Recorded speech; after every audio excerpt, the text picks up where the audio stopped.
Hey, man, that Clarence Thomas thing. I guess you watched that, eh? Boy, I tell you something. I learned something very important watching that Clarence Thomas hearing. Do you know what I learned? I don't stand a fucking chance. Don't even call the committee to order. It'd be a real short hearing. Mr. Hicks, are you familiar at all with a video series called Clam Lappers Volumes 1 through 90?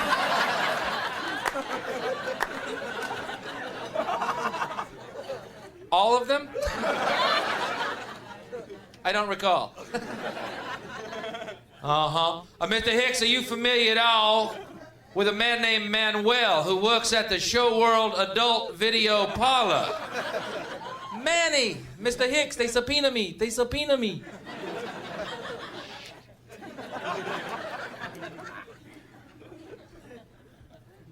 But I tell you, after the Pee Wee Herman thing and then after the Clarence Thomas hearings, pornography's gotten a really bad name in our country. And I'd like to state for the record right now, I love pornography. Love it. I have tapes that are pure fucking art, I'm telling you. People fucking, sucking, every imaginable position, the finest looking women, fucking, sucking. I love it. For the record.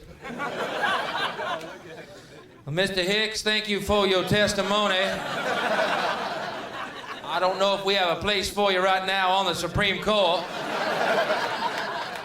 But boy, you ever thought about becoming a senator? Come here, boy. Bring some of them tapes over here. Look at that. Whoa. Bring them over to Teddy's house. Yeah, look at that there. Woo, she go to that like a duck to water. Look at that there. How, how, how. That is one of my big fears in life, that I'm going to die, you know, and my parents are going to have to come clean out my apartment. Find that porno wing I've been adding on to for years. There'll be 2 funerals that day. Just see my mom going through my stuff. Look, honey, here's Bill when he was a Cub Scout. Look how cute my baby is. His little short pants and his little hat. Look how cute my baby was. I wonder what's in this box over here. Rear entry, volume 1 through 40. The only guy going through the gates of heaven with his mom spanking him. Mom, they were on sale. Someone named Manny called. Oh, shit.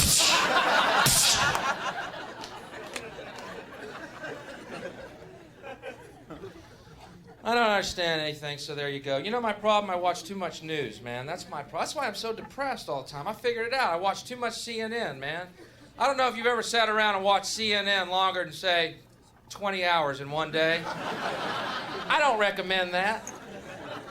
Watch CNN headline news for 1 hour. It's the most depressing thing you'll ever fucking do. War, famine, death, AIDS, homeless, recession, depression. War, famine, death, AIDS, homeless.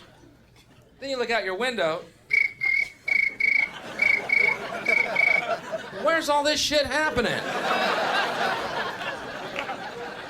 Ted Turner's making this shit up, man. Jane Fonda won't sleep with him. He runs to a typewriter. By 1992, we will all die of AIDS. Read that on the air. I don't get laid. No one gets laid. I'm writing, Jane Fonda. Will you fuck this guy so we can get some good news, please? I want to see a well-laid Ted Turner newscast. Hey, it's all going to work out. Here's sports.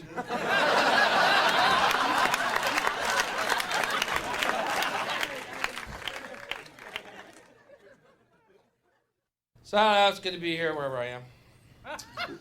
God, since I was here, we had a war. That's pretty fucking weird, huh? A war? Wasn't really a war, you know. A war is when 2 armies are fighting. So, I don't know if you could call it a war exactly. You know, the Persian Gulf distraction is more like it, I think. Pretty amazing thing, really. Bush turned out to be a major fucking demon. Who would have guessed? Remember when he was first president? He was the wimp president. Do you remember that? Cover of Newsweek. Cover of fucking Newsweek. Wimp president.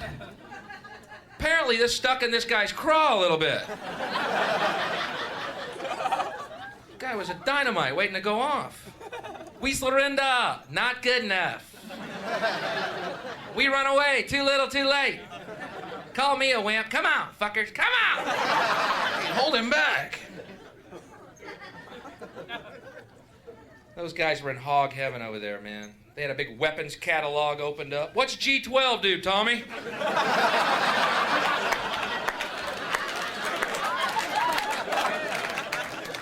See, it says here it destroys everything but the fillings in their teeth.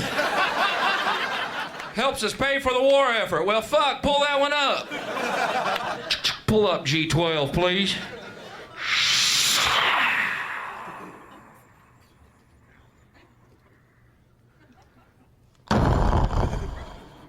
Cool. What's G13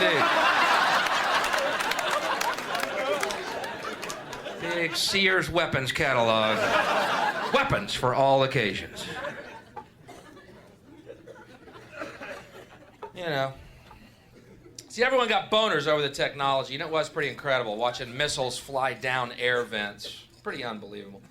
But couldn't we feasibly use that same technology to shoot food at hungry people? You know what I mean?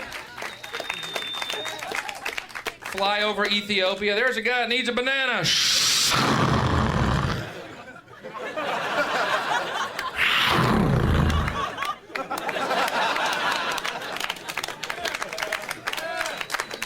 The stealth banana. Smart fruit.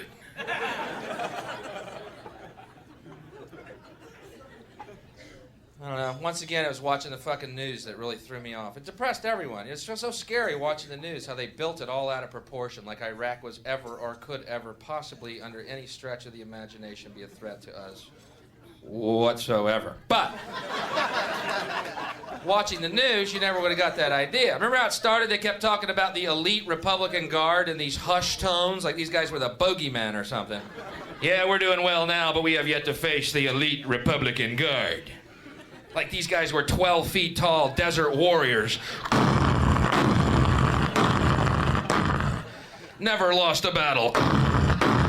We shit bullets.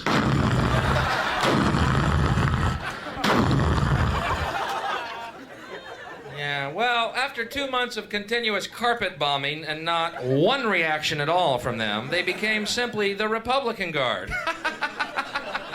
Not nearly as elite as we may have led you to believe. And after another month of bombing, they went from the elite Republican Guard to the Republican Guard to the Republicans made this shit up about there being guards out there.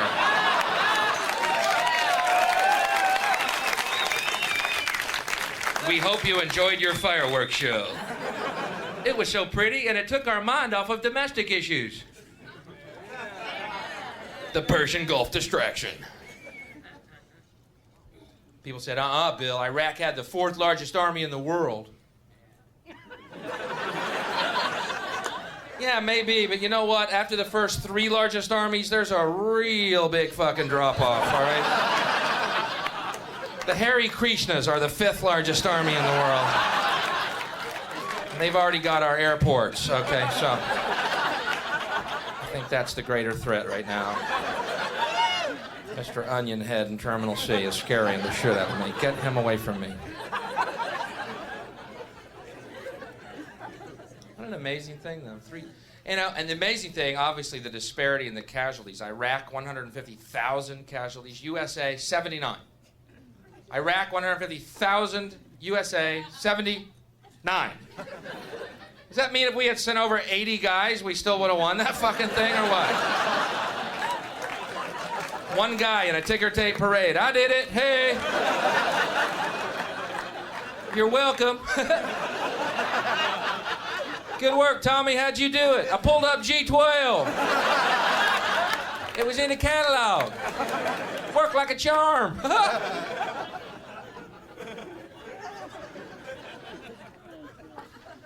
You know, my biggest problem with the whole thing was that bloodlust that it came out of everyone. You know, this bloodlust, man. It's really unbelievable. Like, I was over in England. You ever been to England? Anyone been to England? Yeah. No one has handguns in England, not even the cops. True or false? True. Now, In England last year, they had 14 deaths from handguns. 14. Now, United States, I think you know how we feel about handguns. Whoop, I'm getting a warm, tingly feeling just saying the fucking word, to be honest with you. I swear to you, I'm hard. 23,000 deaths from handguns. Let's go through those numbers again because they're a little baffling at first glance. England, where no one has guns, 14 deaths. United States, and I think you know how we feel about guns. Whoop, I'm getting a stiffy. 23,000 deaths from handguns, but there's no connection. And you'd be a fool and a communist to make one. There's no connection between having a gun and shooting someone with it, and not having a gun and not shooting someone. There have been studies made, and there is no connection at all there.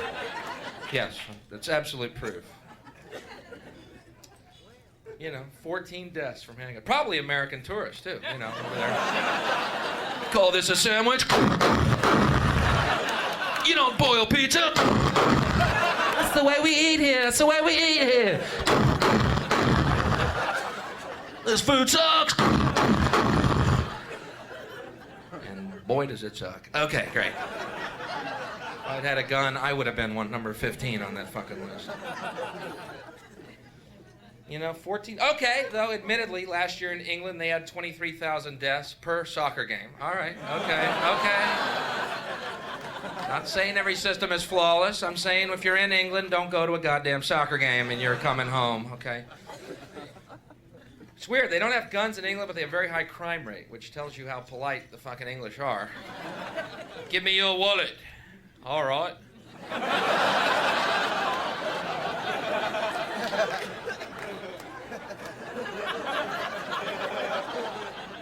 At least no one was hurt.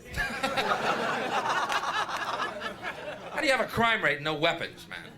Does a guy walk into a bank, give me all your money, I've got a soccer ball. Shit, Ian, that's a Spalding, he's serious. Hand over the pounds.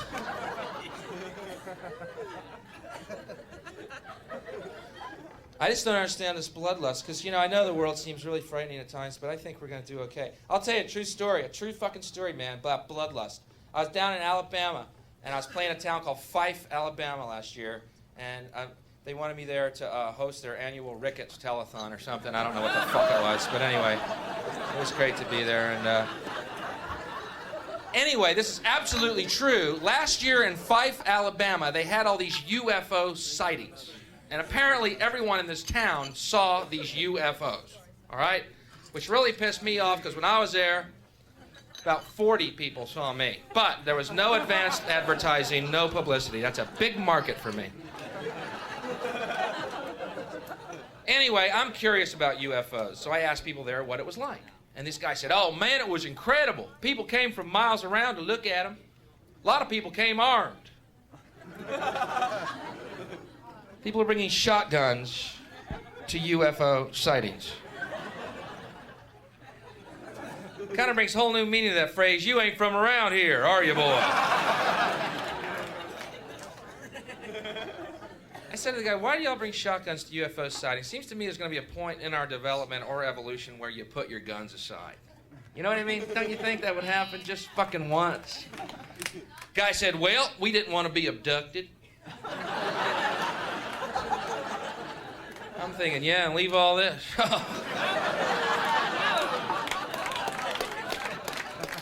Dude, if I lived in Fife, Alabama, I'd be on my hands and knees praying for abduction every goddamn morning, all right? And believe me, I would not be picky. Greyhound. Abduct me. But I said, what do you mean abducted? He said, well, they abduct people and they perform scientific and medical experiments on them. I said, well, maybe we'll be lucky and it's some type of sterility dentistry program they got going. Maybe they come down here, castrate you, straighten your teeth, and split. Sort of a clean up the universe pact. He said, huh? I was almost sure I was talking to that dude. I'll tell you, too, that's starting to depress me about UFOs, the fact that they cross galaxies or wherever they come from to visit us and always end up in places like Fife, Alabama. Maybe these are not super intelligent beings, man. Maybe they're like hillbilly aliens. Some intergalactic Jode family or something. Don't y'all want to land in New York or LA? Nah, we just had a long trip. We're going to kick back and whittle some. Oh my God, they're idiots. We're going to enter our mothership in the tractor pull. My God, we're being invaded by rednecks. My biggest fear.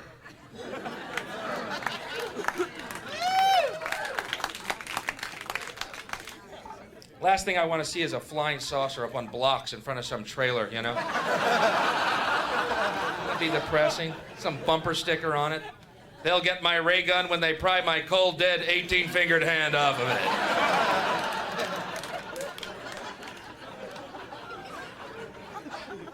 See, in England, man, they had these crop circle things. You hear about that? These crop circles that show up, you know? Which two guys have since claimed they were responsible for, but I believe they're aliens, too. But they think aliens actually land around Stonehenge and take off, and I asked people what it was like over there, and they said, oh, it's incredible. People came from miles around. A lot of them brought soccer balls.